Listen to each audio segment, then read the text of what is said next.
নিষিদ্ধ হলো জামাত শিবির। অসাম্প্রদায়িক বাংলাদেশ গঠনে বিকল্প ছিল না বলছেন সংশ্লিষ্টরা। তীব্র নিন্দা বিএনপির। ছাগলকাণ্ডে আলোচিত মতিউর রহমানের বিরুদ্ধে যে কোনো সময় গ্রেফতারি পরোয়ানা, অনুসন্ধান শেষ বলছে দুদক। রাজধানীতে মুরগির দামে কিছুটা স্বস্তি, কমেনি চালের দর, ঊর্ধ্বমুখী মাছের বাজার। উজানের ঢলে তলিয়ে কক্সবাজারের ৩ শতাধিক গ্রাম, পানিবন্দী কয়েক লাখ মানুষ, সুপেয় পানি ও খাদ্য সংকট। এবং ২ মাস আগে গোপনে রাখা বোমা বিস্ফোরণে হামাস নেতা ইসমাইল হানিয়ার মৃত্যু, দাবি নিউ ইয়র্ক টাইমসের।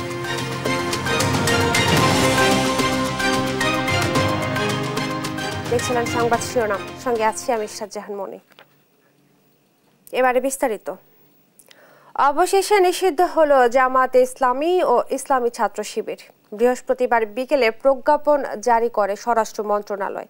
এতে বলা হয়, সরকারের কাছে যথেষ্ট তথ্য প্রমাণ রয়েছে যে জামাত শিবির সাম্প্রতিককালে সংঘটিত হত্যাযজ্ঞ, ধ্বংসাত্মক কার্যকলাপ ও সন্ত্রাসী কর্মকাণ্ডে সরাসরি এবং উস্কানির মাধ্যমে জড়িত। সেজন্য সন্ত্রাস বিরোধী আইন অনুযায়ী তাদের কার্যক্রম নিষিদ্ধ ঘোষণা করা হয়। আইনমন্ত্রী জানান, এ দলের অধীনে কেউ আর রাজনীতি করতে পারবে না। আরো জানাচ্ছেন হাসান মাহমুদ। জামায়াতে ইসলামী ও ইসলামী ছাত্র শিবিরকে নিষিদ্ধ করা হয়েছে। একই সঙ্গে তাদের সব অঙ্গ সংগঠনের রাজনৈতিক ও সাংগঠনিক কার্যক্রম নিষিদ্ধ করেছে সরকার। বৃহস্পতিবার বিকেলে স্বরাষ্ট্র মন্ত্রণালয়ের জননিরাপত্তা বিভাগ থেকে এ সংক্রান্ত প্রজ্ঞাপন জারি করা হয়। প্রজ্ঞাপনের প্রথম অংশে বলা হয়, আন্তর্জাতিক অপরাধ ট্রাইব্যুনালের কয়েকটি রায়ে জামায়াতে ইসলামী এবং এর অঙ্গ সংগঠন ইসলামী ছাত্র শিবির ১৯৭১ সালের মহান মুক্তিযুদ্ধে গণহত্যা, যুদ্ধাপরাধ ও মানবতা বিরোধী অপরাধের জন্য দায়ী। হাইকোর্ট ২০১৩ সালের ১ আগস্টের এক রায়ের প্রেক্ষিতে রাজনৈতিক দল হিসেবে জামায়াত ইসলামীর নিবন্ধন বাতিল করে নির্বাচন কমিশন, যা পরবর্তীতে বহাল রাখে সুপ্রিম কোর্টের আপিল বিভাগ। প্রজ্ঞাপনের শেষ অংশে বলা হয়, সাম্প্রতিককালে সংগঠিত হত্যাযজ্ঞ, ধ্বংসাত্মক কার্যকলাপ ও সন্ত্রাসী কর্মকাণ্ডে সরাসরি ও উস্কানির মাধ্যমে জড়িত জামায়াত শিবির। তাই সরকার ২০০৯-এর সন্ত্রাস বিরোধী আইনের ১৮-এর ১-এর ক্ষমতা বলে জামায়াত শিবির ও তাদের সব অঙ্গ সংগঠনকে রাজনৈতিক দল ও সংগঠন হিসেবে নিষিদ্ধ ঘোষণা করল। এর আগে দলটিকে নিষিদ্ধের বিষয়ে আইনি মতামত দিয়ে স্বরাষ্ট্র মন্ত্রণালয়ে ফাইল পাঠায় আইন মন্ত্রণালয়। আইনি মতামত দেওয়ার পর আইনমন্ত্রী বলেন, নিষিদ্ধ হওয়ার পর এই দলের অধীনে কেউ রাজনীতি করতে পারবে না। এই দলের আন্ডারে তারা রাজনীতি করতে পারবে না। এবং তারা যদি দেখেন, আবারও আমি বলছি, বাংলাদেশে আইন আছে, তারা যদি বাংলাদেশের কোনো আইনে অপরাধ করে থাকে অবশ্যই তাদের বিচার হবে। কিন্তু এটা যদি আপনারা বলেন গণহারে, জামাতে ইসলামের যারা নতুন কর্মী, যারা ১৯৭১ পরের জন্ম নিয়েছে কিন্তু তাদেরকে বিচার করা হবে, আমি এরকম গণহারে বিচার করা হবে না। আইনমন্ত্রী জানান, গুপ্তাবস্থায় থেকে সহিংসতা করলে তা মোকাবেলায় সরকার প্রস্তুত। আন্ডারগ্রাউন্ডে অনেক দল গেছে, অনেক দলের কি হয়েছে আপনারা নকশালবাড়ির আপনারা যা ইতিহাস জানেন, তো সেটা অনেক দল যেতে পারে আন্ডারগ্রাউন্ডে, কিন্তু আমি আগেও বলেছি সেইটাকে মোকাবেলা করার মতন প্রস্তুতি আমাদের আছে। হাসান মাহমুদ, দেশ টিভি, ঢাকা। জামাতকে নিষিদ্ধ করায় প্রতিক্রিয়া জানিয়েছে বিভিন্ন মহল। Attorney general AM Amin Uddin জানান, নিবন্ধন বাতিল, বেশ কিছু মামলায় হেরে যাওয়া, ৭১-এ স্বাধীনতা বিরোধী কার্যক্রম এবং কোটা আন্দোলন ঘিরে সহিংসতায় জড়িত থাকায় দলটিকে নিষিদ্ধের সিদ্ধান্ত নেয় সরকার। আর অসাম্প্রদায়িক বাংলাদেশ গঠনে এর বিকল্প ছিল না বলে মনে করেন সাম্যবাদী দলের সাধারণ সম্পাদক দিলীপ বড়ুয়া। বিস্তারিত জান্নাতুল মোহনার প্রতিবেদনে। বৃহস্পতিবার বিকেলে জামায়াতকে নিষিদ্ধ করে প্রজ্ঞাপন জারি করে স্বরাষ্ট্র মন্ত্রণালয়। এ নিয়ে প্রতিক্রিয়া জানিয়েছে বিভিন্ন মহল। আজকেই হবে। ১৪ দলের নেতা সাম্যবাদী দলের সাধারণ সম্পাদক দিলীপ বড়ুয়া জানান, ধর্মের নামে কোমলমতি শিক্ষার্থীদের ব্যবহার করে সরকার উৎখাতে ষড়যন্ত্র করে জামায়াত, তাই তাদের নিষিদ্ধ করা ছাড়া বিকল্প ছিল না। সময়ের জরুরি প্রয়োজনে আজকে জামাতকে নিষিদ্ধ করা ছাড়া বিকল্প নাই। এই সাধারণ কোঠা আন্দোলনকে কেন্দ্র করে এখন কোঠা আন্দোলনের মধ্যে সীমাবদ্ধ না থেকে এটাকে সুবিস্তৃত করে আজকে সারা দেশে স্ফুলিঙ্গ থেকে দামানল সৃষ্টি করছে। তাদের মূল লক্ষ্য হচ্ছে রাজনীতিক গণ উদ্বুদ্ধন সৃষ্টি করা। ৭১ সালের নৃশংস কর্মকাণ্ড এবং কোটা আন্দোলনের সহিংসতায় জামায়াতের সংশ্লিষ্টতা থাকায় সরকার এই সিদ্ধান্ত নিয়েছে বলে জানান অ্যাটর্নি জেনারেল AM আমিনউদ্দিন। এছাড়া নিবন্ধন বাতিল সহ বেশ কিছু মামলায় জামায়াতের হেরে যাওয়া অন্যতম কারণ বলে জানান তিনি। ১৯৭১ মহান স্বাধীনতা যুদ্ধ থেকে তাদের নির্বাচন কমিশন কর্তৃক তাদের যে ইয়েটা দিয়ে হয়েছিল, নির্বাচনের যে তাদের দল হিসেবে নিবন্ধন দেওয়া হয়েছিল, সেই দলটি ক্যান্সেল করার সংক্রান্ত হাইকোর্টের রায় এবং তাদের বর্তমান কার্যকলাপ সবকিছু বিবেচনায় নিয়ে এইটা করা হয়েছে, এই আদেশটা জারি করা হয়েছে। আদালতের রায়ে নির্বাচন কমিশন ২০১৩ সালে জামায়াতের নিবন্ধন বাতিল করে। পরে দলটি আপিল করলে ২০২৩ সালের ১৯ নভেম্বর তা খারিজ করে দেন আপিল বিভাগ। জান্নাতুল মোহনা, দেশ টিভি, ঢাকা। নানা কর্মকাণ্ডের কারণে বিভিন্ন সময়ে আইনি জটিলতার মুখে পড়ে জামাত। মানবতা বিরোধী অপরাধে দলটিকে আদালতের অপরাধী সংগঠন আখ্যা, নিবন্ধন বাতিল, মানবতা বিরোধী অপরাধে দলটির শীর্ষ নেতারা দণ্ডিত হওয়ায় স্বাভাবিক রাজনীতির সুযোগ হারায় দলটি। এবার নিয়ে স্বাধীন বাংলাদেশে দুবার এবং পাকিস্তান আমলেও দুবার নিষিদ্ধ হয় জামাত। আরো জানাচ্ছেন তৌফিক মাহমুদ মুন্না। উপমহাদেশের দেশভাগের আগে ১৯৪১ সালে জামাত ইসলামী প্রতিষ্ঠা করেন মাওলানা সাইয়েদ আবুল আলা মওদুদী। ১৯৫৯ সালে সাম্প্রদায়িক দাঙ্গায় উস্কানির অভিযোগে এবং ১৯৬২ সালে আইয়ুব খান প্রণীত মুসলিম পারিবারিক আইনের বিরোধিতার কারণে ১৯৬৪ সালে ৪ জানুয়ারি জামাত ইসলামীর কর্মকাণ্ড নিষিদ্ধ করা হয়। সবশেষ বাংলাদেশে ১৯৭২ সালে সংবিধানের ৩৮ অনুচ্ছেদ অনুসারে দলটিকে নিষিদ্ধ করে সরকার। পরে ১৯৭৭ সালে সংবিধানের ওই ধারা বাতিলের পর ফের রাজনীতিতে আসে জামায়াত। তখন থেকে জামাতের বিরোধিতা করে আসছিল সুশীল সমাজ ও বুদ্ধিজীবীরা। মহান মুক্তিযুদ্ধের সময় যে দল স্বাধীনতার বিরোধিতা করেছিল ৫৩ বছরেও সে জামাতকে নিষিদ্ধ বা অপরাধী সংগঠন হিসেবে বিচার করা হয়নি। তবে ৭১ যুদ্ধপথের দায়ে জামাতের শীর্ষ নেতাদের ফাঁসির রায় এরই মধ্যে কার্যকর হয়েছে। ২০০৮ সালের ৪ নভেম্বর জামাতকে নির্বাচন কমিশন থেকে সাময়িক নিবন্ধন দেওয়া হয়। রাজনৈতিক দল হিসেবে জামাতকে নির্বাচন কমিশনের দেওয়া নিবন্ধনের বৈধতা নিয়ে ২০০৯ সালে রিট করেন তরিকত ফেডারেশনের সেক্রেটারি জেনারেল সৈয়দ রেজাউল করিম চাঁদপুরী সহ ২৫ ব্যক্তি। রিটের শুনানি শেষে ২০১৩ সালের ১ আগস্ট জামাতের নিবন্ধন বাতিলের রায় দেন হাইকোর্ট। এর বিরুদ্ধে আপিল করে দলটি। এরপর ২০২৩ সালের ১৯ নভেম্বর জামাতের আপিল খারিজ করে দেন আপিল বিভাগ। তৌফিক মাহমুদ মুন্না, দেশ টিভি, ঢাকা। জামাতে ইসলামীকে নিষিদ্ধ করায় তীব্র নিন্দা ও প্রতিবাদ জানিয়েছে বাংলাদেশের অন্যতম প্রধান বিরোধী রাজনৈতিক দল বিএনপি। বৃহস্পতিবার গণমাধ্যমে পাঠানো এক বিবৃতিতে জামাত প্রসঙ্গে নিজেদের অবস্থান জানায় বিএনপি। সেখানে অভিযোগ করা হয় সাম্প্রতিক সহিংসতা ও হত্যাযজ্ঞে নিজেদের দায় আড়াল করতে এমন সিদ্ধান্ত নেয় ক্ষমতাসীন আওয়ামী লীগ সরকার।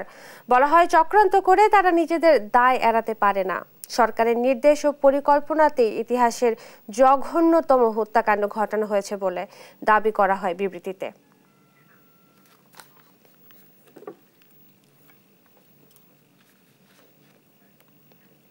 অন্য প্রসঙ্গ, ১৫ দিন পর মুক্তি পেলেন কোটা আন্দোলনে নিহত আবু সাইদ হত্যা মামলায় গ্রেফতার হওয়া কলেজ ছাত্র কিশোর আলফি শাহরিয়ার মাহিম।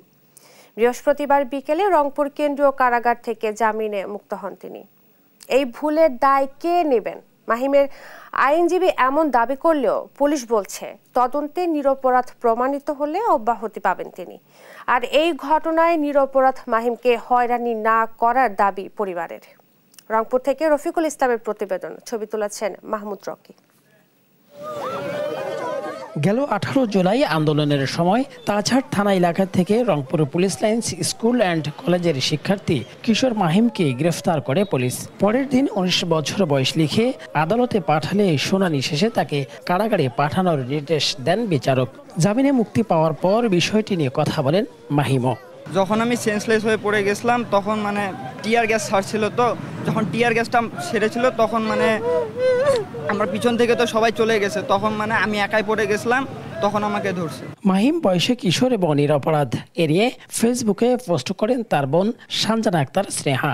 তার এই স্ট্যাটাসে ব্যাপক আলোচনার পর পুলিশের শীর্ষ পর্যায়ে কথা বলেন মাহিমের স্বজনরা। 5 আগস্ট জামিন শুনানির দিন থাকলেও মাহিম বয়সে কিশোর বিষয়টি আদালতের নজরে এনে বৃহস্পতিবার তার জামিন প্রার্থনা করলে বিচারক মোস্তফা কামাল তার জামিন মঞ্জুর করেন।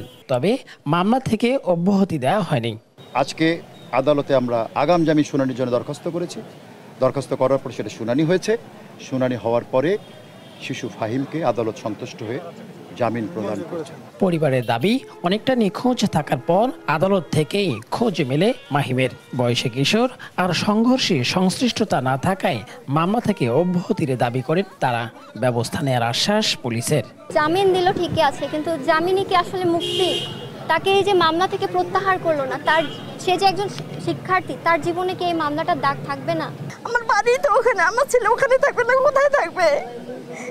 তাহলে সেখান থেকে কেন আমার ছেলেকে ধরে নিয়ে আসা হলো? আবার আমাদেরকে কেন জানানো হয় নাই?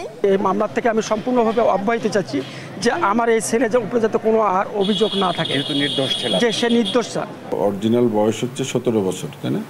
কিন্তু দেখানো হয়েছে 20 বছর। এই বিষয়টি সোশ্যাল মিডিয়ার মাধ্যমে জানার সাথে সাথেই আমি ব্যক্তিগতভাবে ওর পরিবারের সাথে যোগাযোগ করি সাংবাদিকদের মাধ্যমেই, এবং এখান থেকে আমরা তাদেরকে আদালতে পাঠিয়েছি। আমরা আশা করছি যে আদালতের প্রক্রিয়াতেই খুব দ্রুততম সময়ের মধ্যেই এই বিষয়টির অবসান হবে।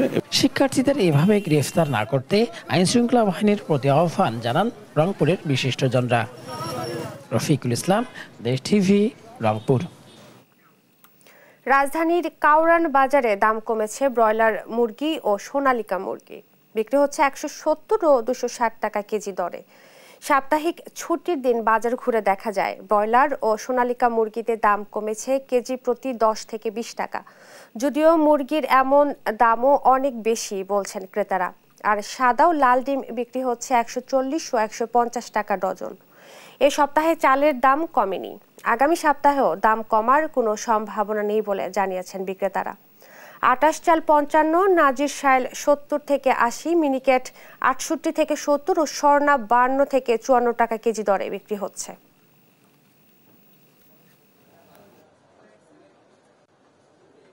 একটা মুরগি কিনলে আমার 300 টাকা লাগে, সোনালী মুরগি। এটা বাজারে কিনছে মানুষ, কোনো ক্ষমতার বাইরে গেছে। এটা খুবই কষ্ট হয়ে যেত আমাদের। ব্রয়লার বেচতাম আগে 220 টাকা 10 টাকা কেজি, এখন বেশি 170-80 টাকা কেজি। এখান দিয়ে তো কম আছে, বাজার মোটামুটি আলহামদুলিল্লাহ নিয়ন্ত্রণে আসছে।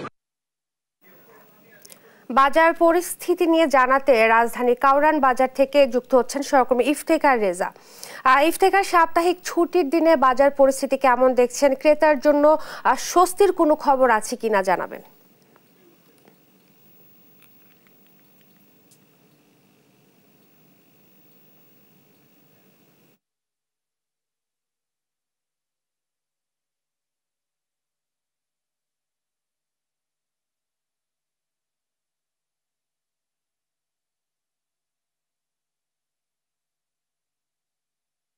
এবং ডিমে সোনালি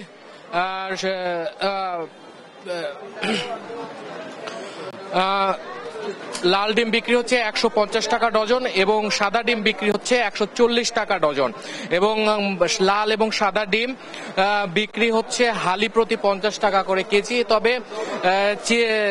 তবে চালের দাম বেড়েছে কিছুটা, গত সপ্তাহ থেকে আমরা লক্ষ্য করছি।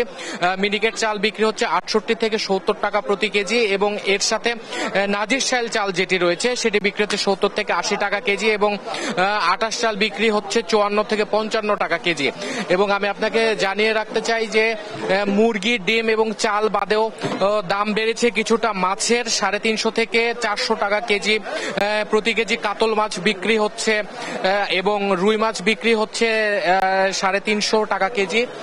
এবং এর সাথে আমি যদি দেশি মাছের কথা বলি, আইড় মাছ বিক্রি হচ্ছে, নদীর আইড় মাছ বিক্রি হচ্ছে 1600 টাকা কেজি এবং যে আরো যে মাছগুলো রয়েছে ট্যাংরা বা চিংড়ি, সে মাছগুলো বিক্রি হচ্ছে 700 থেকে 800 টাকা প্রতি কেজি। এবং এই যে বাজার যে ঊর্ধ্বগতি হচ্ছে, তো এই ঊর্ধ্বগতির কারণে ক্রেতারা অনেকটাই বিরক্তি বা অনেকটাই অসহায়ত্ব প্রকাশ করছেন আমাদের কাছে। আমরা তাদের সাথে কথা বলেছি, তারা জানিয়েছেন আমাদেরকে যে বাজার কেন এতদিনেও নিয়ন্ত্রণ হচ্ছে না বা বাজারের শৃঙ্খলাটি বা যে পণ্যের যে মূল্য, সে মূল্যটি কবে নাগালের মধ্যে আসবে এটি তারা জানতে চান সাধারণ ক্রেতারা। এবং চালের দাম বৃদ্ধি সম্পর্কে যে বিক্রেতারা বলছেন যে মূলত মোকাম বা মিল গেটেই মূলত চালের দাম বেশি। যারা মিলার রয়েছেন তারা জানাচ্ছিলেন যে মূলত ধানের দাম বৃদ্ধি হবার কারণে মূলত চালের দাম বেড়েছে। তবে আগামী সপ্তাহ পর্যন্ত চালের দাম কমার এখন পর্যন্ত কোনো আভাস পাওয়া যায়নি। বাজারে চালের মূল্য এই থাকবে বলেই আমাদেরকে জানিয়েছেন চাল বিক্রেতারা। তো এই ছিল কারওয়ান বাজার থেকে বাজার পরিস্থিতির সর্বশেষ তথ্য। কারওয়ান বাজার থেকে বাজার পরিস্থিতি জানাচ্ছিলেন সহকর্মী ইফতেখার রেজা। কারফিউ শিথিলের প্রভাব পড়েছে বাজার দরেও।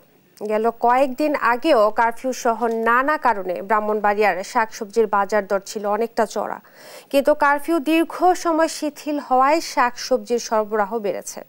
এতে করে ব্রাহ্মণবাড়িয়ায় সব ধরনের সবজির দামই কমেছে কেজিতে 20 থেকে 30 টাকা পর্যন্ত। জামালপুরের বাজারে দেখা গেছে গত সপ্তাহে কারফিউর সময় মাছ মাংসের যে চড়া দাম ছিল সেটি এখনো একই আছে। মুরগি বিক্রি হচ্ছে 150 থেকে 170 টাকায়, আর প্রতি কেজি খাসির মাংস বিক্রি হচ্ছে 1100 টাকা থেকে 1150 টাকায়। পাশাপাশি চড়া মাছের বাজারও।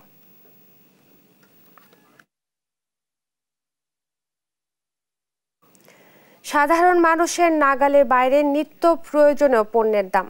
বিস্তারিত জানাতে বরগুনা থেকে যুক্ত হচ্ছেন সহকর্মী রিয়াজ আহমেদ মুসা। রিয়াজ, নিত্য পণ্যের বাজার দর কেমন দেখছেন, ক্রেতারা কি বলছেন?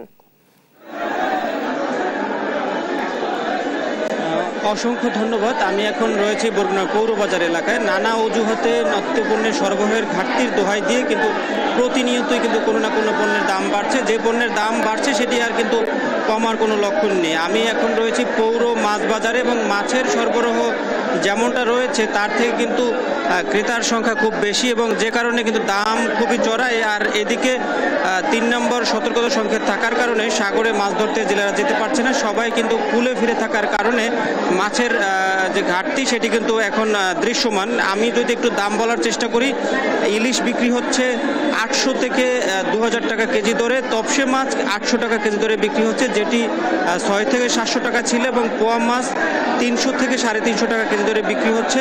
রুই মাছ যেটি নদী এবং পুকুর ভেদে সেটি 450 থেকে 500 টাকা বিক্রি হচ্ছে। কাতলা বিক্রি হচ্ছে 420 টাকা দরে। এভাবেই কিন্তু প্রতিনিয়তই কোনো না কোনো মাছের দাম বাড়ছে এবং আমিষের যে চাহিদা সেটি কিন্তু সাধারণ যে ক্রেতা রয়েছে সে ক্রেতাদের নাগালের বাইরে চলে যাচ্ছে। এদিকে টানা বর্ষণের কারণে কিন্তু সবজির ঘাটতি দেখা দিয়েছে এবং সবজির ক্ষেত পানির নিচে তলিয়ে যাওয়ার কারণে প্রতিটি সবজির দাম হু হু করে বাড়ছে। কোনো সবজি কিন্তু 60 থেকে 70 টাকার নিচে ক্রেতারা কিনতে পারছে না, যে কারণে ক্রেতারা কিন্তু বারবার অভিযোগ করছেন যে আসলে তাদের কিন্তু ক্রয় ক্ষমতার বাইরে সবকিছু চলে যাচ্ছে এবং যে কারণে ক্রেতারা সবকিছু কেনা থেকে বঞ্চিত হচ্ছে। এবং আমি যদি একটু দাম বলার চেষ্টা করি, এবং শসা যেটি 2 দিন আগেও 30 থেকে 40 টাকা বিক্রি হতো সেটি কিন্তু 70 টাকার 75 টাকা কেজি দরে বিক্রি হচ্ছে। আদা কিন্তু 300 থেকে 380 টাকা কেজি দরে বিক্রি হচ্ছে। এভাবেই প্রতিটি পণ্যের দাম প্রতিনিয়তই বাড়ছে এবং ক্রেতারা বলছে এভাবে বাড়তে থাকলে কিন্তু তাদের না খেয়ে দিন যাপন করতে হবে। এই ছিল বরগুনা থেকে আমার কাছে সর্বশেষ। বরগুনা থেকে বাজার পরিস্থিতি জানাচ্ছিলেন সহকর্মী রিয়াজ আহমেদ মুসা। বৃহস্পতিবার রাত থেকে রাজধানীতে গুড়ি গুড়ি বৃষ্টি হচ্ছে। এ নিয়ে আরো জানাতে নিউ মার্কেট থেকে যুক্ত হচ্ছেন সহকর্মী মাজহারুল ইসলাম। মাজহার, সারা দেশে বৃষ্টি বেড়েছে, বৃষ্টি কতদিন চলতে পারে জানাবেন? জি, আপনাকে ধন্যবাদ। আপনি যেমনটা বলছিলেন যে গতকাল থেকে কিন্তু বৃষ্টি শুরু হয়েছে এবং আবহাওয়া অফিস বলছে এই বৃষ্টি আগামী কয়েকদিন চলমান থাকবে এবং তারা যে বার্তাটি দিয়েছে যে ঢাকা সহ ঢাকার আশপাশের 16টি জেলায় কিন্তু এই বৃষ্টি এবং ঝোড়ো হাওয়া হওয়ার সম্ভাবনা আছে। এবং আমরা সকাল থেকেই দেখেছি যে রাজধানীর বিভিন্ন অঞ্চলে কিন্তু বৃষ্টি হচ্ছে এবং এই বৃষ্টিতে কিন্তু জনজীবন কিছুটা বিপর্যয় হয়েছে। আজকে সাপ্তাহিক ছুটির দিন, যদিও সেই অর্থে মানুষ রাস্তায় দেখা যাচ্ছে না, কিন্তু যারাই প্রয়োজনে বের হয়েছেন তাদেরকে কিন্তু এই বৃষ্টির কারণে একটু বিপাকে পড়তে হয়েছে। বিশেষ করে নিউ মার্কেটের যে অঞ্চলটি আছে এখানে কিন্তু স্বভাবতই ব্যবসায়ী যারা বা এখানে নিউ মার্কেটের যে দোকানগুলো আছে এখানকার যারা ব্যবসায়ী তারা কিন্তু এখানে আসছেন সকাল থেকে, তাদেরকে কিন্তু সকাল থেকে আসতে হচ্ছে মূলত দোকান খোলার তাগিদে। এবং আপনি জানেন যে সাপ্তাহিক ছুটির দিন হয় কিন্তু তারা যেটি ধরে নেই যে তাদের বিক্রি একটু বেশি হবে, কাস্টমার একটু বেশি আসবে, কিন্তু বৃষ্টির কারণে কিন্তু সেই অর্থে মানুষ এখানে বেশি দেখা যাচ্ছে না। আপনি দেখতেই পাচ্ছেন যে ছুটির দিন হওয়ার কারণে কিন্তু গাড়িও বাস যেগুলো আছে সেগুলো খুব বেশি দেখা যাচ্ছে না। রিক্সায় মূলত মানুষের যানবাহন এই মুহূর্তে প্রধান যানবাহন হয়ে উঠেছে এবং তারা অভিযোগ করছেন এই অল্প বৃষ্টিকে কেন্দ্র করে রিক্সাওয়ালারা বেশি ভাড়া নিচ্ছেন এবং যারা ছাতা ছাড়া বের হয়েছেন তারা কিন্তু আরও বিপাকে পড়েছেন। এবং এই যে শ্রাবণ মাসের শেষের দিকে এসে কিন্তু বৃষ্টি গত 2-1 দিন থেকে বৃষ্টি হচ্ছিল এবং কিছু জায়গায় কিন্তু আমরা বন্যার কথাও শুনেছি ঢাকার বাহিরে। এবং এই যে ঝোড়ো হাওয়া বা ঝোড়ো বৃষ্টি এবং সমুদ্র বন্দর কেন্দ্রগুলো সেগুলো কিন্তু 1 নম্বর বিপদ সংকেত দেখাতে বলা হয়েছে এবং রাজধানী ঢাকার যে বৃষ্টি সেটি আগামী আরও 2-1 দিন চলমান থাকবে এবং আবহাওয়া অফিস বলছে যদিও বৃষ্টিপাতের মাত্রা ভারী বৃষ্টি হওয়ার সম্ভাবনা কম, সেক্ষেত্রে সামান্য বৃষ্টির সাথে ঝোড়ো হাওয়া বয়ে যাওয়ার সম্ভাবনা আছে। সকাল থেকে আমরা কিছু মানুষের সাথে কথা বলার চেষ্টা করেছিলাম, তারা যেটি বলছে যে এই বৃষ্টিটা অবশ্যই ভালো, কিন্তু যারা এই বৃষ্টিটা যদি অনেক বেশি হয়ে যায়, আপনি জানেন যে বেশি বৃষ্টি হলে কিন্তু রাজধানীতে জলাবদ্ধতা দেখা দেয়, তখন কিন্তু মানুষের আরও এক ধরনের বিপাকে পড়তে হয়। গতকালকে থেকে যে বৃষ্টিটি শুরু হয়েছে সেই বৃষ্টিতে ভারী বৃষ্টিপাত না হয়, কিন্তু এই বৃষ্টিতে রাজধানীর কোনো অঞ্চলে এখন পর্যন্ত জলাবদ্ধতার খবর পাওয়া যায়নি। যে বৃষ্টি চলমান আছে এটি হয়তোবা সপ্তাহ জুড়েই থাকবে এবং সাপ্তাহিক ছুটির দিন হওয়ার কারণেও সেই অর্থে যানজট আমরা কোথাও লক্ষ্য করিনি, রাস্তাগুলো ফাঁকাই আছে এবং মানুষ কিন্তু সহজেই চলাফেরা করতে পারছেন। কিন্তু বৃষ্টির যে একটা প্রতিবন্ধকতা সেটি কিন্তু শুরু হয়েছে, তবে শ্রাবণের শেষের দিকে এসে সেই বৃষ্টি হয়তো বা আগামী আরও কয়েকদিন চলমান থাকবে, পরবর্তীতে হয়তো বা আবহাওয়া স্বাভাবিক হবে। তো এখন থেকে এই পর্যন্ত নিউ মার্কেটের যে অবস্থা, বৃষ্টির কারণে সাধারণ মানুষ একটু বিপাকে পড়লেও তারা কিন্তু তাদের প্রয়োজনীয় ঘর থেকে বের হয়েছেন। এই ছিল মূলত রাজধানী নিউ মার্কেট থেকে বৃষ্টি বিঘ্নিত সম্পর্কে তা আমার কাছে সর্বশেষ তথ্য। নিউ মার্কেট থেকে বৃষ্টির স্থায়িত্বকাল এবং বৃষ্টির কারণে ভোগান্তি নিয়ে বলছিলেন সহকর্মী মাজহারুল ইসলাম। এদিকে উজানের ঢলে প্লাবিত কক্সবাজার, ডুবেছে 5 উপজেলার 3 শতাধিক গ্রাম, পানিবন্দী দিন কাটাচ্ছে কয়েক লাখ মানুষ, তীব্র হচ্ছে সুপেয় পানি ও খাদ্য সংকট। দুর্গতদের অভিযোগ এখনো মেলেনি কাঙ্ক্ষিত ত্রাণ। সহকর্মী সৌরভ দেবের রিপোর্ট, জানাচ্ছেন আপন অপু। ভারী বৃষ্টি, উজান থেকে নামছে ঢলের পানি, ডুবছে একের পর এক গ্রাম, বিপদসীমার উপর দিয়ে বইছে মাতামুহুরী ও বাঁকখালী নদী। এমনই দৃশ্য কক্সবাজার নির্মাঞ্চলের। ভোগান্তিতে চকরিয়া, পেকুয়া, রামু, সদর ও উখিয়া উপজেলার 3 শতাধিক গ্রামের কয়েক লাখ মানুষ। সুপেয় পানি ও খাদ্য সংকটে দিন কাটালেও এসব মানুষ পাচ্ছেন না প্রয়োজনীয় সহযোগিতা। অতি বর্ষণ হলে এখানে আমাদের বাঁকখালী নদীতে মানে গর্জনিয়া পাহাড়ের পানিগুলি এসে আমাদের এলাকা ডুবে যায়। তীব্র পানি আসার কারণে আমাদের বাড়িঘর সবগুলো ডুবে গেছে। রাস্তাঘাটে কুমোরের চাইতেও কুমোরের উপরেও পানি, চলাফেরা করতে মানুষের সার্বিক অবস্থা খুবই কঠিন। এখানে যারা বন্যা প্লাবিত হয়েছে সবাইকে যেন ত্রাণের ব্যবস্থা করা হয়। এমন পরিস্থিতিতে প্রশাসনকে দুর্গতদের পাশে দাঁড়ানোর আহ্বান স্থানীয় জনপ্রতিনিধিদের। সকাল থেকে কিন্তু আমাদের এলাকার কোনো লোকজন বাড়িঘর রান্না করতে পারে নাই, হঠাৎ পানি বেড়াতে গ্রামীণ অবকাঠামো রয়েছে, সড়কগুলো রয়েছে, তা সম্পূর্ণ বিধ্বস্ত হয়ে গিয়েছে। আমরা সরকারের কাছে দ্রুত এই এলাকার মানুষের জন্য আমরা সাহায্যের দাবি জানাচ্ছি। উপজেলা প্রশাসন বলছে দুর্গতদের মাঝে শুকনো খাবার সহ জরুরি বিভিন্ন সামগ্রী বিতরণের উদ্যোগ নেওয়া হয়েছে। পাশাপাশি পাহাড় ধসের শঙ্কায় ঝুঁকিপূর্ণ এলাকা থেকে মানুষজনকে সরিয়ে নিতে চালানো হচ্ছে প্রচারণা। ভারী বর্ষণের কারণে যেসব এলাকায় পানিবন্দী মানুষজন রয়েছে সেটি আমি পরিদর্শনের পরে দ্রুত আমাদের উপজেলা প্রশাসনের পক্ষ থেকে এবং জেলা প্রশাসক স্যারের পক্ষ থেকে আমাদের সাহায্য কার্যক্রম গ্রহণ করা হবে। আবহাওয়া অফিস বলছে ভারী বৃষ্টি হতে পারে আরো 2 দিন। নিউজ ডেস্ক, দেশ টিভি। প্যারিস অলিম্পিকে টেনিসে পুরুষ দ্বৈত থেকে বিদায় নিয়েছেন ব্রিটিশ তারকা অ্যান্ডি মারে, আর এর মধ্য দিয়ে শেষ হয়েছে অ্যান্ডি মারের টেনিস ক্যারিয়ার। কোয়ার্টার ফাইনালে যুক্তরাষ্ট্রের টেইলর ফ্রিটস ও টমি পাউল জুটির কাছে 2-0 সেটে হেরেছেন ড্যানিয়েল ইভান্স ও অ্যান্ডি মারে জুটি। এই হারের মধ্য দিয়ে হতাশাতেই শেষ হলো ব্রিটেনের এই টেনিস কিংবদন্তির ক্যারিয়ার। 37 বছর বয়সী মারে অলিম্পিক শুরুর আগেই জানিয়ে দিয়েছিলেন প্যারিসেই ক্যারিয়ারের ইতি টানবেন। বিদায় বেলায় স্বর্ণ জেতার স্বপ্ন থাকলেও সেটি আর পাওয়া হলো না। টেনিসে 3 গ্র্যান্ড স্লাম জয়ী এই ব্রিটিশ তারকা অলিম্পিকে স্বর্ণ জিতেছেন 2 বার। 2012 সালে লন্ডন অলিম্পিকে এবং 2016 সালে রিওতে স্বর্ণ জেতেন অ্যান্ডি মারে।